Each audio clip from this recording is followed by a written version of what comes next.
As long as I obeyed my father and abided by the customs of my tribe, I was not troubled by the laws of man or God.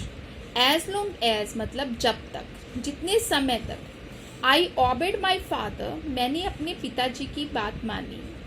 Abided by the customs of my tribe, मेरी जाति, मेरे कबीले के customs यानी कि रीति रिवाज, abided bye यानी उनका पालन किया. I was not troubled by the laws of man or God, मुझे मानव के किसी भी कानून या भगवान के किसी भी कानून से कोई तकलीफ नहीं हुई, कोई प्रॉब्लम नहीं हुई.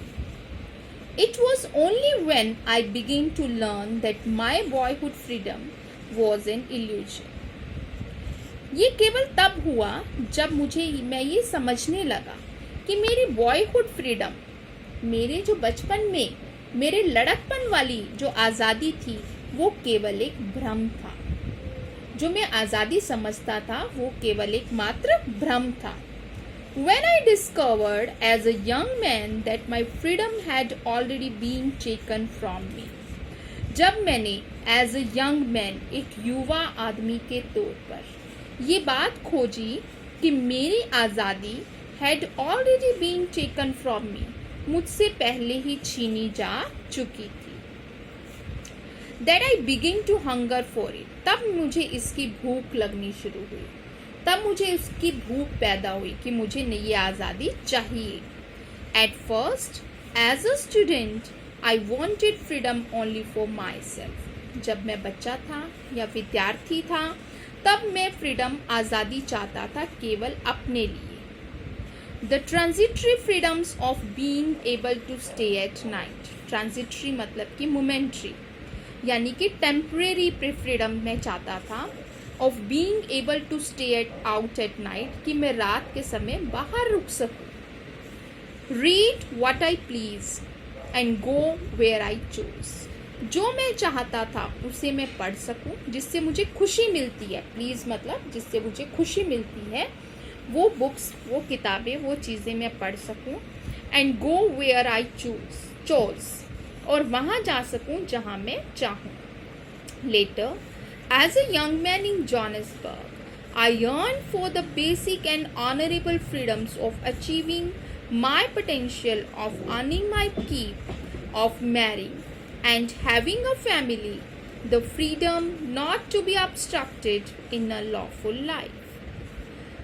Later as a young man, बाद में जब मैं जोहान्सबर्ग में था, एक यंग मैन, एक युवा व्यक्ति के रूप में था. आई yearn मतलब कि तेज इच्छा होना, मुझे तेज इच्छा होने लगी फॉर द बेसिक, आधारभूत और मौलिक जिसको कहते हैं, और ऑनरेबल यानी सम्मानजनक, सम्मान देने वाली आज़ादियों की. ऑफ अचीविंग माई पोटेंशियल, कि मैं क्या चाहने लगा कि मैं अपनी क्षमता के मुताबिक अचीव कर सकूं, अपना एम जो है, अपना चीज़ों को अचीव कर सकूं, प्राप्त कर सकूं. ऑफ अर्निंग माई कीप, मैं अपनी जीविका को अपनी क्षमता के अकॉर्डिंग, अपनी स्किल्स के अकॉर्डिंग कमा सकूं. ऑफ मैरिंग, मैं विवाह कर सकूं. एंड हैविंग अ फैमिली, और अपना परिवार बना सकूं. The freedom not to be obstructed in a lawful life, एक ऐसी आज़ादी में चाहने लगा कि जिसमें कोई भी रुकावट ना हो. एक लॉफुल लाइफ यानी कि एक कानून भरा जीवन हो, कानून के अंदर रहते हुए मैं एक ऐसा जीवन बिताऊं जिसमें कोई भी रुकावट ना आए. कि जब, देखिए दोबारा इस सेंटेंस को, कि जब एक युवा व्यक्ति की तरह जोहान्सबर्ग में मैं था, तो मुझे तीव्र इच्छा होने लगी कि मुझे मौलिक और सम्मानजनक आज़ादी मिले.